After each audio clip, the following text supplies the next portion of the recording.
अस्सलाम वालेकुम। सतरंगी में आप सबको हम खुशामदीद कहते हैं और इस दुआ के साथ अपने प्रोग्राम का आगाज़ करते हैं कि हमारे मुल्क पाकिस्तान में इल्म की शमें इस तरह रोशन हो कि हर तरफ इल्म की रोशनी का उजाला हो और कभी भी इसकी चमक जो है मांद ना पड़े। आमीन। और जी आज का हमारा जो टॉपिक है वो बहुत मज़ेदार दो टॉपिक्स हमारे पास। एक तो है खाने पकाने का। अच्छा जी, खाने पकाने का क्या मसला है भाई? मसला ये है कि अब आने वाली है ईद।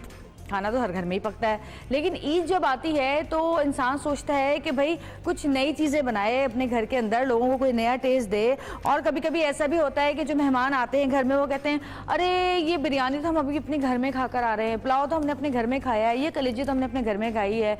तो जी कोई नई चीज़ भी होनी चाहिए ईद के ऊपर। और ज़रूरी नहीं कि सिर्फ मटन और मीट जो वो है बीफ ही हम खाएँ, हम मुर्गी भी बना सकते हैं। क्योंकि कभी कभी ऐसा होता है कि सारा दिन बीफ और मटन खा खा के घबराहट शुरू हो जाती है। और बहुत सारे लोग तो ऐसे भी जिनको ब्लड प्रेशर का प्रॉब्लम भी हो जाता है, बहुत सारे लोगों को जो है वो कुछ एसिडिटी हो जाती है। क्योंकि हमारे यहाँ अक्सर लोग जो हैं वो बहुत ज़्यादा जो है बीफ और मटन का इस्तेमाल नहीं करते हैं, रेड मीट, क्योंकि बहुत सारी बीमारियों का भी खदशा होता है उसकी वजह से। तो जी हम चिकन भी बना सकते हैं ऐसे लोगों के लिए जो कि मीट खाना पसंद नहीं करते या जिनकी मीट खाने की वजह से तबीयत ख़राब हो जाती है। तो आज हम जो है आपको कुछ ऐसी रेसिपीज बताएंगे जो हैं तो पुरानी लेकिन कुछ नए तरीके से बनाई जाएंगी।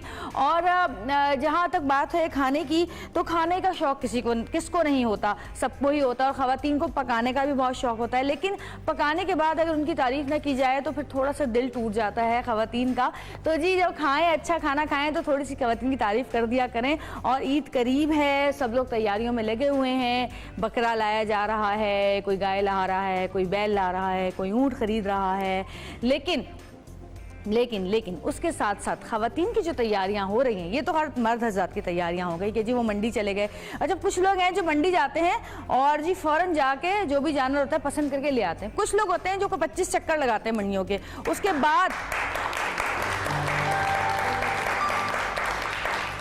बाद जो है कहीं चांद रात को जाकर कोई सुबह के वक्त 4-5 बजे के वक्त उनके यहाँ बैल और बकरे आ रहे होते हैं। तो जी आप लोगों से पूछूंगी मैं, ज़रा माइक लीजिएगा। आप लोग अपने घर का जानवर ले आए, ये चांद रात को पहुँचेंगे? हैं, माइक तो ले, ऐसे थोड़ी आई आवाज़ मुझे। हाँ जी। अच्छा, कल ही लेके आया हूँ मैं। कल ले आए? क्या लाए? बकरे लेके आया। बकरे? जी बिल्कुल। सस्ते हैं महंगे हैं? हमने भी लिया नहीं, हम आज शायद मेरे ख्याल से तो सही मिल गए मुझे। सही मिल गए इस दफा, ज्यादा महंगी नहीं है क्या? इतने ज्यादा नहीं। अच्छा हाँ। तो अच्छा, कोई ऐसी अनोखी चीज देखी? क्योंकि जब भी कोई जाता है मंडी, कोई ना कोई के स्पेशल बैल या कोई गाय या कोई बकरा ऐसा होता है कि जी बहुत ऊंची, बहुत मोटी, बहुत बड़ी। मैंने बकरे बड़े इस दफा बड़े देखे बकरे ना। हैं, उनको भी इंजेक्शन तो लेगा मुर्गियों की तरह? नहीं कि जल्दी बड़े हो जाए। और आराम से लेटे हुए सो रहे थे। हैं? सो रहे थे लेटे हुए आराम से, उनसे उठा भी नहीं जा रहा, इतनी उनका वजन था। नशा वशा तो नहीं कराया बोल लो? हो सकता है। अब काशी भाई पता नहीं क्या गाय लाए या क्या लाए। काशी भाई आप इधर आए जरा। लाना तो काशी में मुर्गी लाए हैं। क्या लिया आपने? नहीं, बकरा लेके आया हूँ। अच्छा, 25 तक में मिल गया। अरे इतनी हैं, हमें भी ले चले भाई। कहाँ मैं अभी कुछ दिनों गर्मी जो पड़ी है ना, कल से तो हाँ, तो वो जानवर मर रहे होंगे। हाँ, कमी आई है थोड़ी। अच्छा, कोई ऐसे वहाँ पे कोई था मंडी में कि जी कोई बीमारी कोई चली? क्योंकि बहुत सारे लोग जो है ना सोशल मीडिया पे बहुत सारी खबरें फैला रहे हैं कि जी कॉन्गो वायरस चल रहा है जानवरों में, जो लग के आपके घर आ जाएगा तो मंडी जाने से अवॉइड करें। इस तरह की कुछ खबरें फैल रही हैं। कुछ भी नहीं था, सब कुछ सेट था। है? अच्छा, जो बकरा लाया अच्छी तरह देख लिया, दांत वांत गिने उसके? किसने गिने दांत, ये बताएं चले? खुद गिने? अपने दांत गिने कभी? हाँ, दो कम है। वाकई बकरों के दांत तो बड़े शौक से गिनते हैं हम लोग, लेकिन कभी जिंदगी हमने अपने दांत नहीं गिने। कौन ऐसा बंदा है जिसने अपने दांत गिने होंगे? है यहाँ पे कोई बैठा हुआ ऐसा जो मुंह खोल के खड़ा होगा शीशे के आगे अपने दांत गिन रहा होगा कितने? तो फिर अब कब, पहले दिन करेंगे, दूसरे दिन करेंगे? पहले दिन कुर्बानी होगी। पहले दिन का मजा ही अलग होता है ना कुर्बानी का। अच्छा, फिर आप गाय के गोश्त का इंतजार करेंगे कि कहाँ से देखें, फिर कहाँ से आता है, खानदान में कहाँ गाय कटी है, मोहल्ले में कहाँ गाय कटी है? कभी बोलते हैं यार वो गाय का हंटर बीफ का गोश्त भेज? नहीं, ऐसा कुछ नहीं। नहीं, वाकई काशी की हंसी से लग रहा है। ऐसा कुछ भी नहीं बोलते हैं? क्यों? तो मैं तो वैसे भी गोश्त जो है कम ही खाता हूँ। अच्छा, फिर क्या वेजिटेरियन है आप? चिकन वगैरह चिकन खा लेता हूँ हाँ। और जो कबाब अगर बने हो ना हाँ। गोश्त की कीमे के वो खा लेता हूँ। वो खा लेते हैं। सही जी, काशू भाई के लिए बहुत सारी तालियां बजाइए।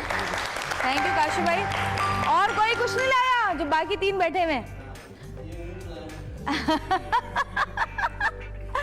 अच्छा जी, जितने भी लोग हमें देख रहे हैं इस वक्त, उनको हम यही कहेंगे कि भाई अपनी इस्तात के मुताबिक कुर्बानी करें। ज़रूरी नहीं कि जी बड़ा बकरा और बड़ी बैल होनी चाहिए, महंगी चीज़ होनी चाहिए, क्योंकि नीयतें अल्लाह ताला देखते हैं और नीयतों से कुर्बानी होती है और नीयतों से कुर्बानी, नीयतें देख के कुर्बानी कबूल की जाती है, ना कि दिखावा करने से कोई कुर्बानी कबूल होती है।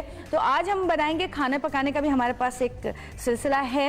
ताहिर भाई हमारे साथ होंगे और वो बताएंगे हमें कि आज वो क्या पका रहे हैं, कोई नई रेसिपी आपको बताएंगे और मैं भी सीखूंगी, क्योंकि मुझे भी बड़ा शौक है ईद पे खाने वाने बनाने का। और सुबह सुबह जो ताज़ा ताज़ा गोश्त का जो खाना बनता है वो बड़ा ही मज़ेदार होता है। और मैं तो अक्सर पहले दिन ही लोगों को बुला लेती हूँ कि भाई 12 बजे 1 बजे तक पहुँच जाना, अगर कलेजियाँ वलेजियाँ ताज़ी ताज़ी खानी है तो जी इसी सिलसिले को जारी रखते हुए हम प्रोग्राम को आगे बढ़ाएंगे, लेकिन एक छोटी सी ब्रेक लेनी पड़ेगी हमें। ब्रेक लेंगे, ब्रेक के बाद आएंगे और आपको रेसिपीज़ बनाने के तरीके बताएंगे, लेकिन थोड़ी सी मुख्तलिफ, ताकि ज़रा खाने वाने में थोड़ा सा जायका चेंज हो।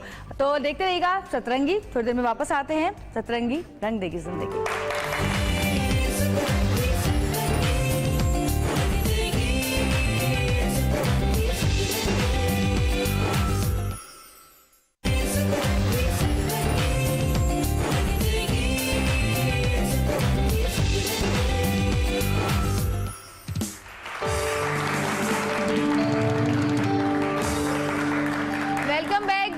ताहिर हमारे साथ मौजूद है और ये देखते हैं कि आज क्या बना रहे हैं, क्या पकाना सिखा रहे हैं आज काली मिर्चों का गोश्त और कद्दू हैदराबादी लौकी की खीर।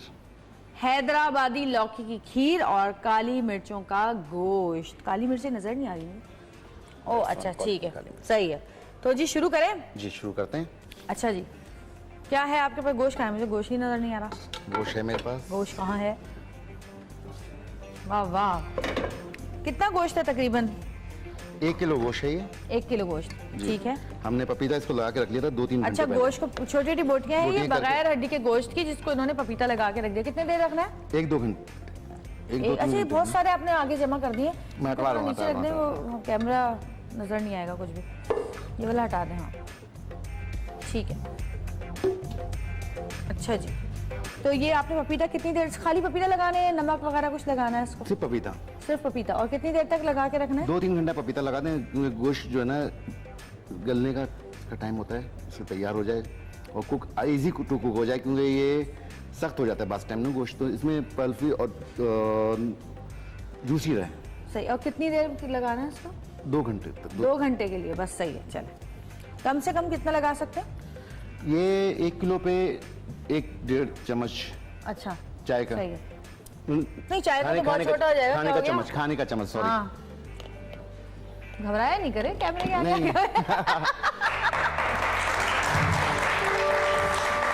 अच्छा, इसको डाल के भूनेंगे? अब इसको हम डालेंगे इसके अंदर। सही है। और कुछ भी नहीं डालना तेल में? तेल में अभी जो है इसके बाद सारे मसाले, अदरक लहसुन वगैरह इसके बाद डालेंगे। इसके बाद डालेंगे, सही है। पहले गोश्त डालेंगे तेल गरम करके।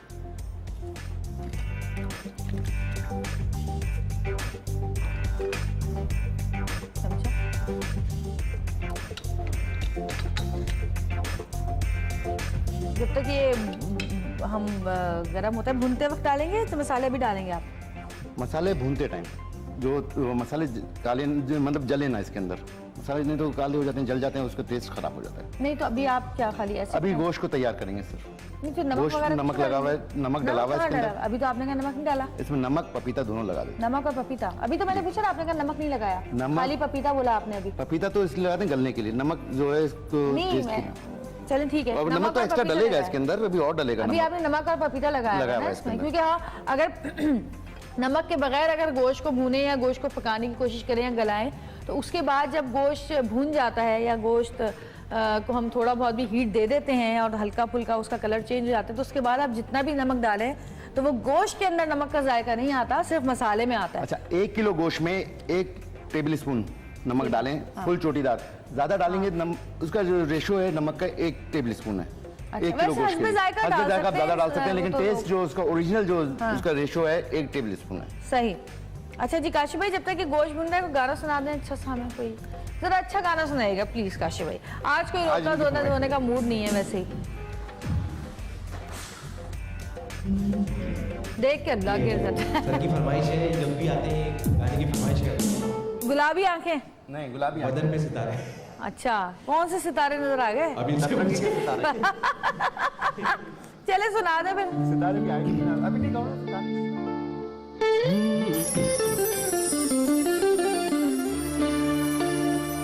बदन पे सितारे लपेटे हुए, ओ जाने तमन्ना किधर जा रही हो, जरा पास आओ तो चैन आ जाए, जरा पास आओ तो चैन आ जाए। बदन पे सितारे लपेटे हुए, ओ जाने तमन्ना किधर जा रही हो, जरा पास आओ तो चैन आ जाए, जरा पास आओ तो चैन आ जाए।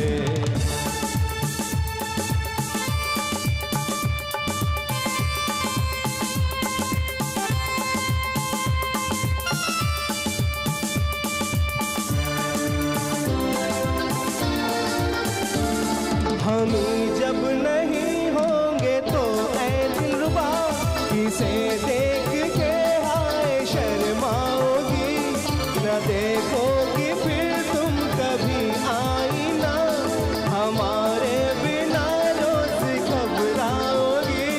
बदन पे सितारे लपेटे हुए, ओ जाने तमन्ना किधर जा रही हो, जरा पास आओ तो चैन आ जाए, जरा पास आओ तो चैन आ जाए।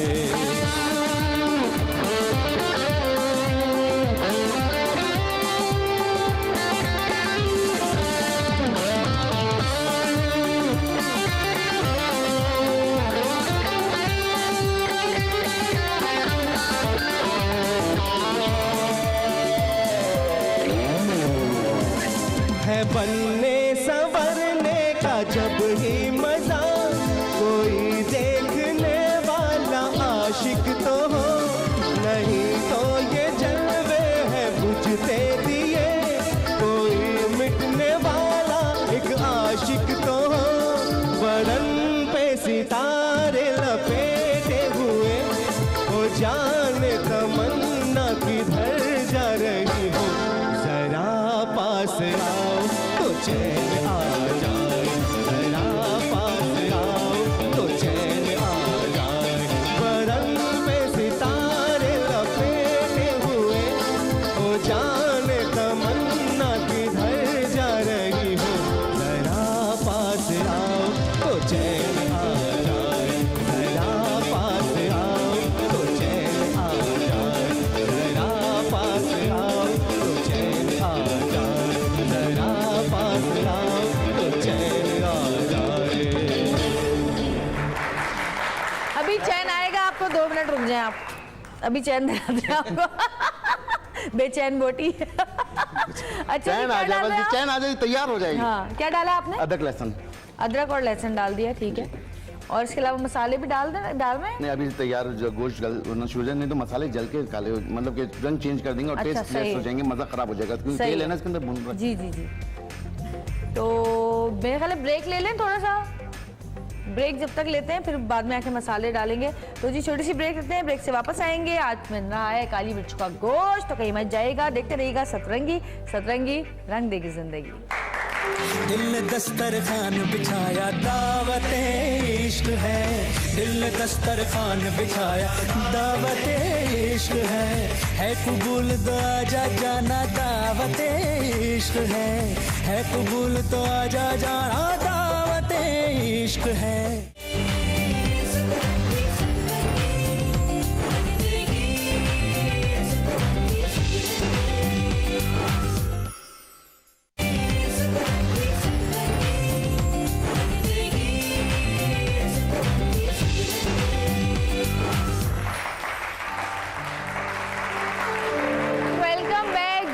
और ताहिर बना रहे हैं काली मिर्चों का गोश्त। अच्छा ताहिर, मुझे बताइए जो गोश्त है ये भुना हुआ गोश्त होगा या फिर इसमें कोई थोड़ा बहुत सालन वगैरह होगा? ये थोड़ा ग्रेवी मतलब भुना मसाले वाला होगा, ये थोड़ा मसाले सा वाला। क्योंकि दही इसमें इस्तेमाल होती है, इस क्या नाम है ग्रेवी के साथ। अच्छा, दही से गोश्त सख्त तो नहीं होता? नहीं, अच्छा, बेस्ट हो जाता है क्योंकि इसका जो खटास होती है, इसका टेस्ट होता है, डेवलप होता है टेस्ट से, बेहतरीन अच्छा टेस्ट आ जाता है। सही। अच्छा, पपीते के अलावा कोई ऐसी चीज़ है जो अगर आप वो करें तो है कचरी लगाते हैं लोग, कचरी आती है वो लगाते हैं, लेकिन पपीते का जो पाउडर फॉर्म में होता है, जैसे आपने ये अच्छा अच्छा अच्छा, वो जो मिलता है बाजार में। पाउडर, हाँ। इसके अलावा सुने छालिया डालने से भी गल जाता है। छालिया जब गोश्त एंड जाए, आप परेशान हो जाएं घर के अंदर, गाय के बिल्कुल नहीं, मैं तो बननी नहीं, मेरे को बनना ही नहीं अब, तो वो छालिया डाल दें उसके अंदर। तो पहले ही ना डाल दें उसके आटाने से पहले।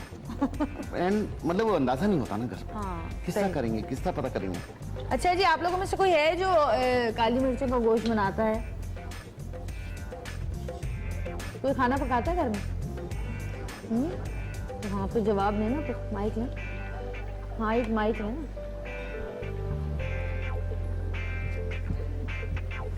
जी। खाना जरूर डिफरेंट डिशेस भी बनाई हैं गोश्त की, लेकिन काली मिर्चों का गोश्त नहीं बनाया। पहली दफा देख रहे हैं आप तो, और से देखें तो, और बनाइएगा इस सीट पे, क्योंकि गोश्त तो आना ही आना है।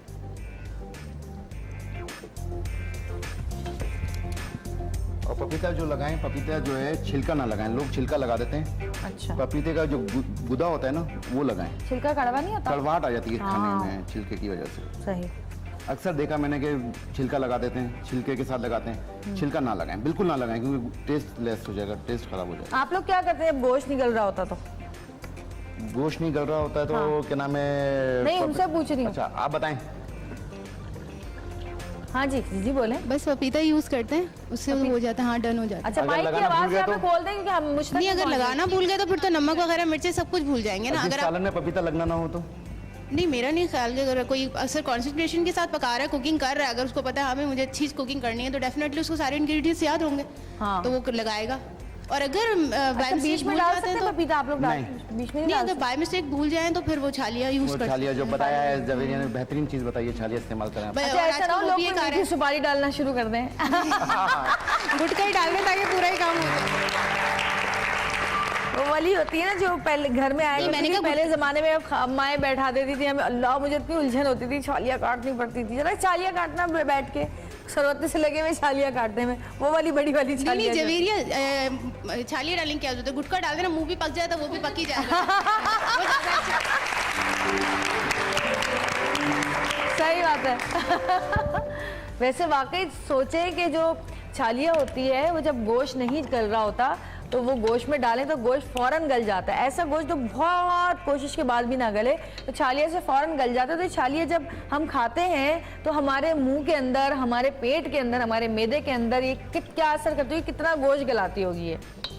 जब भी तो लोगों को कैंसर का प्रॉब्लम शुरू हो गया काफी लोग। और ये गुटके वगैरह खाने से ज्यादा मसला हो रहा है आजकल, बहुत ज्यादा, क्योंकि गुटके जो छालिया जब रखते हैं उसके गलाते हैं उसको तो तेजाब डालते हैं उसके अंदर, एसिड डालते हैं जो उसको। आप बनाते थे गुटके पहले? नहीं, मैं उसको चैनल पे मैं लाइव चैनल पे देखा कि वो किस तरह तैयार हो रहा है। हाँ, क्योंकि छापे वगैरह पड़े हैं बहुत सी जगहों पे। अच्छा, वैसे चैनल्स का एक और मैं चीज बताते चलूं कि चैनल्स पे बहुत सारी ऐसी चीजें दिखाई जाती हैं जो कि फेक भी होती हैं, खुद बनाया जाता है वो चीजें, ऐसा कुछ होता भी नहीं, बस बिला वजह अपनी रेटिंग बढ़ाने के लिए लोगों को परेशान करते हैं लोग। इतना नहीं होता जितना कि वो बनाते हैं, बहुत सारी स्टोरीज बना देते हैं खुद ही लोग। खैर गुटखा तो है ही बुरी चीज, लेकिन बहुत सारी ऐसी चीजें दिखाते हैं जो कि बिल्कुल फेक होती हैं, जिसको अगर आप अकल से सोचें तो आप भी कहें कि है नहीं, इतनी मेहनत कौन करेगा। अभी बीच में कोई मैंने प्रोग्राम देखा था, उसमें था कि जी वो चूहों को पकड़ के उनका कीमे के जो समोसे बनाने हैं। अभी कोई सोचे इतनी मेहनत कौन करेगा कि चूहों को पकड़ेगा, फिर उन चूहों को काटेगा, फिर उनको छीलेगा, फिर उनके अंदर से गोश्त, कितना गोश्त निकलेगा चूहे में से, फिर उसके कीमे बनाएगा। इतनी मेहनत करने से बेहतर कहेगा भाई मैं एक मुर्गी खरीद लेता हूँ सस्ती, बना लेता हूँ। मतलब कौन है, चूहा मारना कितना मुश्किल काम है, कितने लोग हैं चूहा आसानी से मार सकते हैं, बताएं। हमें तो याद है बचपन में एक चूहा आ गया था घर में, उसको मारने के लिए 2.5 घंटे लगाए हमने, कपड़े घुसाए दरवाजों के नीचे, पता नहीं क्या क्या किया, वो कहाँ से आया था, लेकिन वो मिला नहीं चूहा हमें, है नहीं पकड़े जाते ना चूहे आसानी से, तो फिर ये कौन लोग हैं जो चूहे के कीमे के समोसे बनाते हैं?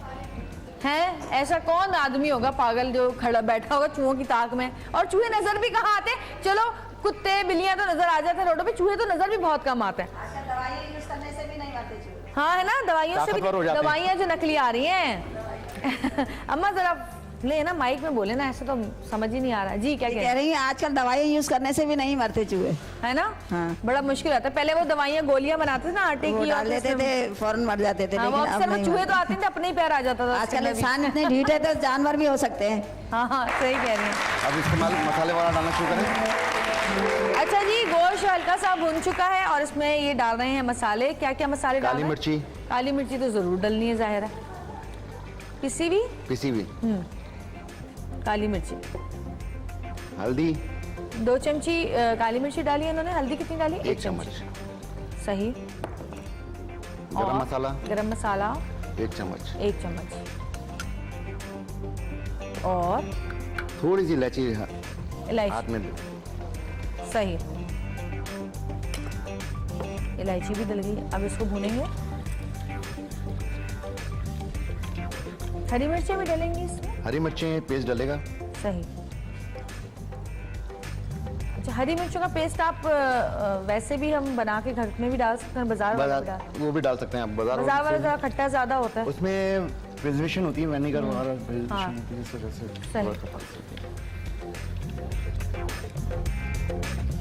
आज तो चूल्हा कुछ लग रहा है कि जान है। गैस जलवाई आज हमने जरा। अच्छा, कौन कौन लोग क्या क्या बनाते हैं ईद के दिन पहले? सबसे पहले क्या बनाते हैं? बिरयानी, कलेजी। कलेजी ना, माइक में बोले ना। कलेजी। कलेजी जी, फिर शाम में बिरयानी। हाँ। अच्छा, कलेजी की जो हीक होती है उसको कम करने के लिए कोई तरीका बताएं, किसी को आता हो तो बताइए। इस्तेमाल करते हैं जी। क्या कह रहे हैं? सिरके का। सिरका डालते हैं जी। सिरके से तो टेस्ट बहुत चेंज नहीं हो जाता कलेजी का, है? और कम क्वांटिटी में डालते हैं ना। अच्छा, और कोई नई चीज़ बताएं जिसमें कलेजी में हीक ना आए? क्योंकि बकरे की उसकी तो चलो फिर भी चल जाती मुर्गी की, लेकिन बकरे की या गाय की जो कलेजी होती है उसमें थोड़ी हीक ज़्यादा होती है।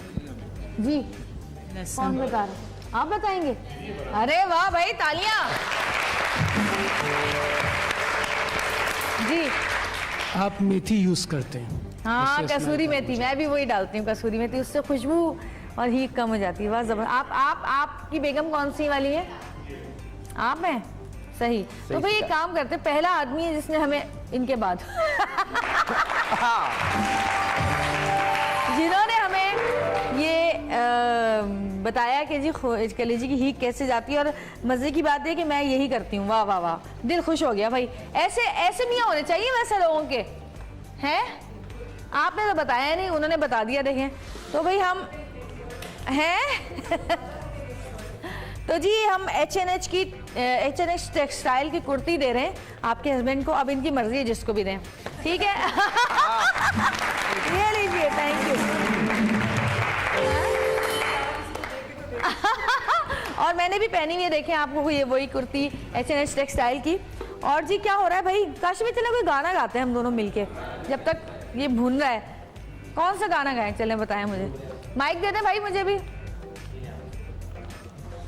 नहीं, आप मुझे नहीं पकड़ाएं, हम दोनों मिलके गाएंगे ना कुछ, है?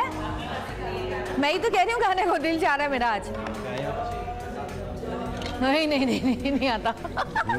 जो आता होगा वो गाऊंगी मैं। वो गाऊंगी मैं, वो साथी रहे।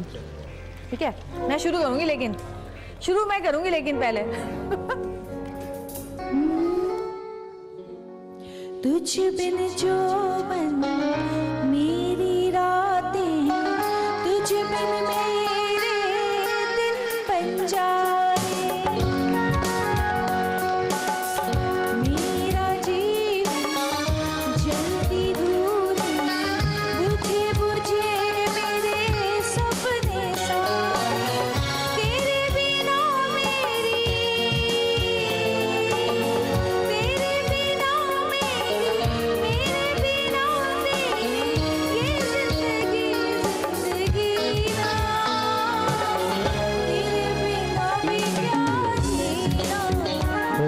साथी रे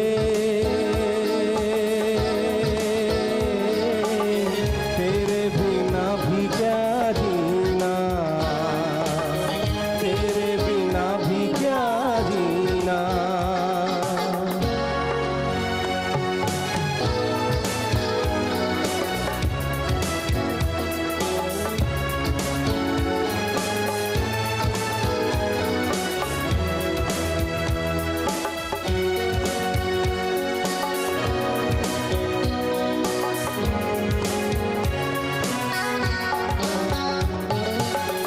तुझ बिन जोगन मेरी रातें, तुझ बिन मेरे दिन बन जा रे। मेरा जीवन जल की धूनी, बुझे बुझे मेरे सपने सारे। तेरे बिना मेरी, तेरे बिना मेरी, मेरे बिना तेरी ये जिंदगी जिंदगी ना। तेरे बिना भी क्या जीना ओ साथी रे। तेरे बिना भी क्या जीना, तेरे बिना भी क्या जीना।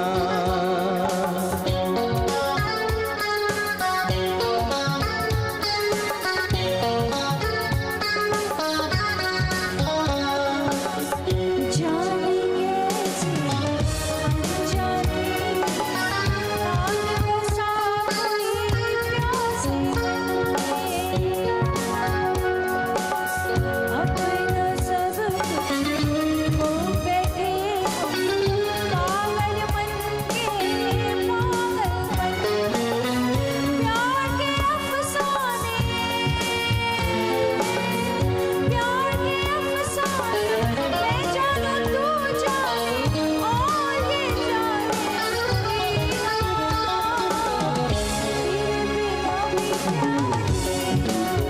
ओ साथी रे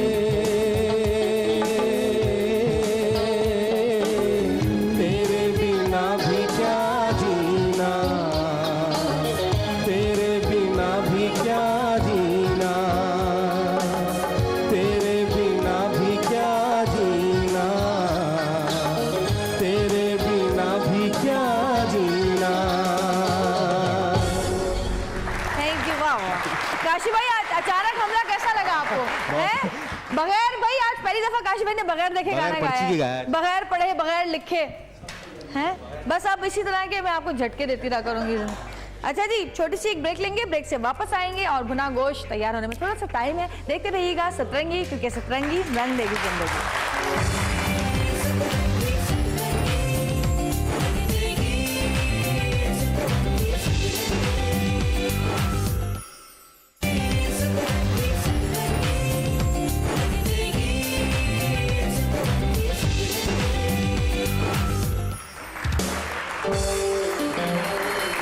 हाँ जी, वेलकम बैक। वापस आ चुके हैं और मुझे बताएं, आप लोगों में से जितने लोग यहाँ पे बैठे हैं, कोई गाना शाना गाता है? किसी को गाना आता है? आता है आपको गाना? सुरीला पक्का, बेसुरा नहीं? ऐसा नहीं कि लोग हंसे आपके ऊपर। नहीं, कौन सा नहीं कह रही मैं, कह रही हूँ गाना आता है। वो तो कौन सा, चॉइस तो बहुत दूर की बात है। मैं तो पूछ रही हूँ अभी आता है। अच्छा चले फिर सुनाए, कोई अच्छा सा गाना सुनाए। हाँ। तू ही मुझको बता दे, चाहूं मैं आना, अपनी तू दिल का पता दे, चाहूं मैं आना। इतना बता दे मुझको, चाहत में अपनी मुझको, यूं तो नहीं अख्तियार। फिर भी ये सोचा दिल ने, अब जो लगा हूँ मिलने, पूछ मुझे एक बार।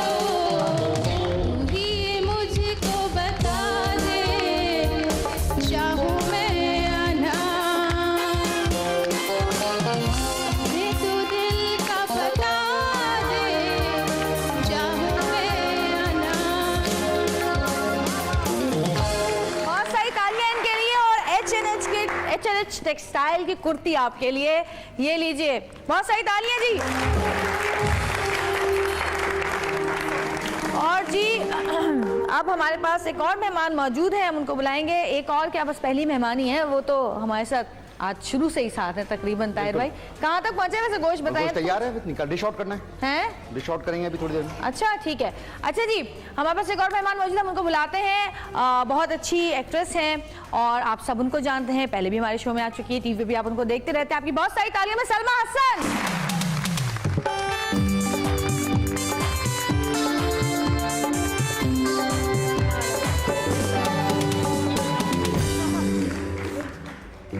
क्या हाल है सलमा? ठीक ठाक। ईद की तैयारियां शुरू हैं? हाँ समवॉट। बच्ची के कपड़े ले लिए? सबसे मुझे उनके गरारे पजामे। ये पहली चीज होती है जो आप करके साइड पे कर देते हैं, वरना आखिरी वक्त पे पागलों की तरह भाग रहे होते हैं। और ये पहली चीज है जो मैं आखिर में करती हूँ। अच्छा नहीं, मैं तो करके खत्म, बिकॉज मुझे पहला सवाल ही होता है मेरे कपड़े, मेरे जूते। आई एम लाइक ओके सबर। अच्छा, वो मेरी बेटी को तो सिर्फ एक मसला है कि जैसे मेरे हो ना वही होने चाहिए। रियली? हाँ। अच्छा नहीं, हमारी तो उलट है। तो फिर मैं क्या करती हूँ, जब मेरे बन जाते हैं फिर मैं देखती हूँ उसकी इस तरह से कुछ मिलते जुलते कुछ मैं ले लेती हूँ। ये है थोड़ा सा, जब सिलवाती हूँ ना तो फिर तो इजी हो जाता है मेरे लिए। हाँ, तो देन मैचिंग इज इजी। हाँ। अच्छा सलमा, खाने में क्या पकाना खाना पकाती हो? पहले नहीं पूछूं मैं मेरे ख्याल में किचन का रुख किए हुए कोई 3 साल हो चुके हैं। नहीं कसम से। बच्ची के लिए भी कुछ नहीं बनाती? छोटी मोटी चीजें, वो मैं उसको पकाना नहीं कहती। वो जो माइनर चीजें होती ना, अम्मा मैक्रोनी में चीज डालना, वो पकाना नहीं है। दैट्स वैसे खाना 3 साल हो गए नहीं पकाया। क्यों वजह? 3 साल? 3 साल पहले पकाती थी? हाँ। क्या आप सबसे अच्छा क्या पकाती थी? खाउसवे, पुलाव। कैसे बनते हैं मुझे बताओ। खाउसवे तो बहुत ही आसान है यार। इजी है? हाँ। अच्छा, आज मुझे रेसिपी दे के जाओ। क्या पक रहा है? अच्छा, ईद पे क्या बनता है घर में? अम्मी वगैरह क्या चीज़? ईद अल्लाह का शुक्र है मेरा हेडेक ही नहीं है, मैं अम्मा अब्बा के घर चली जाती हूँ, तो मैं वहीं होती हूँ। सबसे ज्यादा क्या किस चीज पे जोर दिया जाता है? बहुत सारे लोग हैं, कलेजी बारबेक्यू हो रहा है। बारबेक्यू पे ज्यादा जोर है। हाँ? वो तो एक आई थिंक हर घर में एक वो बन गया है कि जी रात को बारबेक्यू होना and everybody looks forward to it. खाने का ये है कि हमारे यहाँ ज्यादातर चची के यहाँ होता है, तो वो बेचारी सब कुछ करती हैं, हम तो सिर्फ जाके खाते हैं। हम तो सिर्फ जाके खाते हैं। और सबसे अच्छा, कुछ घर ऐसे होते हैं जिनका आपको पता होता है कि इस घर में आपको क्या खाना है, क्या मिलना है। मेरी अम्मी के यहाँ मुझे पता है कि अम्मी के यहाँ क्या क्या चीज़ होंगी। नमकीन गोश्त होगा, उनके यहाँ कलेजी होगी, पुलाव होगा, क्योंकि हम लोग ये तो पुलाव कलेजी इज है ना, मस्त है। हाँ, ये तो मतलब दादी के यहाँ भी पता है कि यही होगा। और फिर मेरे ससुराल अगर हम जाते हैं तो वहाँ पर, वैसे तो ससुराल मेरा यहाँ पे है ही नहीं, मैं पुप्पी हैं यहाँ पर, उनके यहाँ जाते हैं, उनके यहाँ सबसे मज़ेदार चीज़ होती है बारबेक्यू, जो कि बहुत कम लोग पहले दिन सुबह सुबह करते हैं। अक्सर लोग रात को करते हैं ना। हाँ। पहला बारबेक्यू जो दिन के वक्त हमें मिलता है। तो वो फिर तो है ना। हाँ। वाकई। और फिर वो आता है मज़ा ना, जो सुबह सुबह टिक्के और वो चीज़ें खाते हैं, उसका मज़ा अलग ही होता है। लेकिन आजकल जो है मैंने देखा है कि बहुत ज़्यादा वो चीज़ें, अब रुझान कम होता जा रहा है। जैसे बच्चे मिलके, लड़के जो है मोहल्ले के घर से अपना गोश्त जमा करके थोड़ा थोड़ा गोश्त लाते थे घर से, और फिर वो बारबेक्यू होता था। बहुत कम ऐसा रह गया है। भाई तो मेरा अभी भी करता है छोटा, कि वो दोस्त सब अपने अपने घर से लेकर आते हैं गोश्त, और फिर उसमें मसाला लगता है और फिर बारबेक्यू कहीं करते हैं। अब ज्यादातर ये होता है कि अपने घर से मसाला लगा के ले आना, बता दो तुम क्या ला रहे हो, हम क्या ला रहे हैं, फिर मिल लेंगे रात में। हाँ, हमारे यहाँ जो है आज काली मिर्चों का गोश्त बन रहा है। अच्छा, तो देखते हैं कि क्या हालात चल रहे हैं। आ जाओ सलमा। अच्छा जी, ये क्या डाले जा रहे हैं बगैर बताए? दूध में अभी इलायची बगैर बताए चीजें डाल रहे थे कि हमें ना पता चले आप क्या पका रहे हैं। क्या किया आपने? पहले दूध में जो है हमने चीनी घुली। हाँ, 1.5 किलो दूध है, आधा किलो चीनी लें। सही है। फिर इलायची डाली, फिर अब जो है चावल, फिर भी चीनी हस्ब जाएगा। चावल, सॉरी चावल डाले। चावल नहीं, उस दिन समझाया था मैंने आपको। चावल डाले। फिर पहले इसको भिगा दें, भिगाने के बाद फिर कूट लें। कूटने के बाद दरदरे कूटें। अभी तालियां लोग एंजॉय करें मेरी बात। अब दोबारा बताएं। अभी मेरी बात लोग एंजॉय करते हैं, बताएं दोबारा। इसे भिगा दें 1-2 चावलों को। रात को भिगा दें, सुबह इसको हवन दस्ते में अच्छे से कूट लें। सही है। फिर उसके बाद इसको चावल को इसमें ऐड कर लें। चावल को सॉरी, चावल बहुत ज्यादा नहीं, आप चावल बिरयानी में इस्तेमाल होते हैं, चावल जो है खीर में। हेलो। अच्छा, फिर चावल डाल दिए। चावल कितने डालने ये बताएं 1.5 किलो दूध में? 1 कप कम से चावल, कम चावल सही, फुटे हुए चावल। चावल। अच्छा, पहले आपने दूध में इलायची डाली है, जी, चीनी डाली है, इलायची डाली है, ठीक है। उसके बाद आपने ये जब दूध बॉईल होने लगा तो आपने इसमें चावल डाल चावल दिया। डाल आप क्या डालेंगे? पकाएंगे। इसके बाद हरी मिर्ची डाल रहे हो थोड़ी सी इसमें? और टेस्ट चटपटा हो खराब हो जाएगा। जाएगा। चटपटी सी।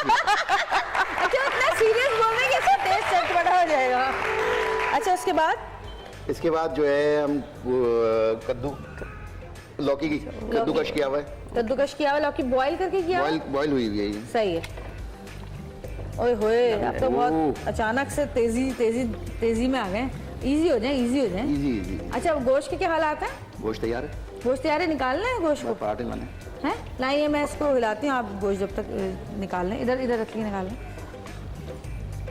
लौकी मिक्स हो जाए हैं? रात ही नो, मैं मिक्स कर लेती हूँ ना लौकी, आप गोश्त निकाल लेना, वही तो कह रही हूँ मैं आपसे।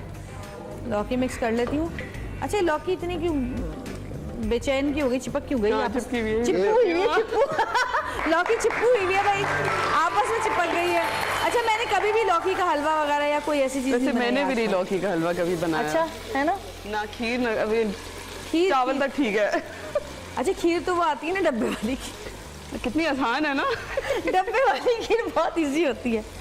अच्छा, मैं जो हूँ ना, बल्कि मैं ना आप लोगों को कल ऐसा करते हैं कि मैं बताती हूँ जो मैं शीर खुरमा जिस तरह बनाती हूँ, उसमें मैं क्या क्या डालती हूँ। मैं अपनी चीज़ें मिक्स कर देती हूँ उसके अंदर ना, अपने हिसाब से। मुझे खीर भी पसंद है और शीर खुरमा भी पसंद है, तो मैं दोनों मिक्स करके बनाती हूँ। हाँ,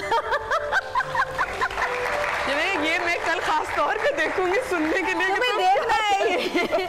शीर खुरमा में चावल डाल देती हूँ तो वो खीर भी बन जाती है, शीर खुरमा भी बन जाता है और उसका जायका इतना मज़ेदार होता है। कल मैं बनाऊंगी भाई, ऐलान कर दिया मैंने। अब जिसने भी सीखनी है ना मेरी, और मेरे शीर खुरमा जो है ना मेरे बहनोई को बड़ा पसंद है, वो दुबई में होता है ना, तो वो कहते हैं कि जी मेरे लिए फ्रीज कर दीजिएगा, मैं आके खाऊंगा। तो मैं कहती हूँ भाई तुम आओगे तो हम इतने दोबारा बना देंगे, गए गुजरे नहीं, हम दोबारा बना देंगे। लेकिन वो कहते हैं ईद के दिन जो चीज बनती है ना उसका जायका कुछ और ही होता है। क्यों होता है? जो है ना, मैंने सामने गोश्त आप रख नहीं सकते, लेकिन आई थिंक इसलिए भी कहते हैं कि बांट दो, इज बिकॉज गोश्त अगले दिन पकाने में गलता नहीं है फिर। बिल्कुल। अच्छा जी, क्या करा आपने? निकाल लिया, अब इस पे क्या डालना है? ये लें। आपने हरी मिर्ची कब डाली इसके अंदर? हरी मिर्ची आपके सामने जो डाली थी, आपको बताया था कि हाँ, अच्छा सही है, ये लें। अभी आप, हाँ जी, ये काली मिर्चों का गोश्त जो है वो तैयार हो गया है। इसमें हम कुछ और अगर चीजें ऐड करना चाहें तो डाल लें, बारीक अदरक कटी हुई डल सकती है। अच्छा। उसमें जो है लेमन स्लाइस करके रख सकते हैं आप। सही है। अच्छा जी, ये हो गया। हाँ, मैंने कहा वो बनेगा ना शॉर्ट बनेगा ना, शॉर्ट, यू नो। अच्छा, अब ये बताया मुझे कि इसमें कितना टाइम लगेगा अभी? बस ये तैयार हो रही है, पकेगी, जितना पकेगी उतनी तो गाढ़ी होगी। अच्छा, कितनी देर पकाएंगे इसको? अच्छा, इसको गाढ़ा करने के लिए, खीर को गाढ़ा करने के लिए कोई चीज नहीं है? चावल डले में इसमें? चावल जब तक बॉयल नहीं होंगे, हाँ, जब तक गाढ़ा नहीं होगा ना। हाँ, सही है, सही है, सही है। चलिए, जब तक आप चावल गाढ़ा करें, हम बैठ के जरा थोड़ी सी बातें कर लें।